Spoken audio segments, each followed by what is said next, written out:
భారతీయ ప్రజలు స్వేచ్ఛగా మరి నీరు తాగుతున్నారన్నా, గాలి పీల్చుతున్నారన్నా, ఈ రోజు స్వేచ్ఛగా అసెంబ్లీలో మాట్లాడుతున్నారన్నా, ఈ రోజు మరి ఎంఆర్ఓ కావాలన్నా, కలెక్టర్ కావాలన్నా, ఈ రోజు ఎవరు పుణ్యమయ్యారయ్యా?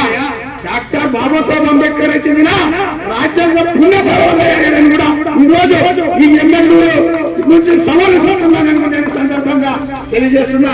కాబట్టి స్వాతంత్రానికి మరి గణతంత్రానికి తేడా తెలియని నాయకులు అసెంబ్లీలోనూ పార్లమెంట్ లో కూర్చుంటున్నారు.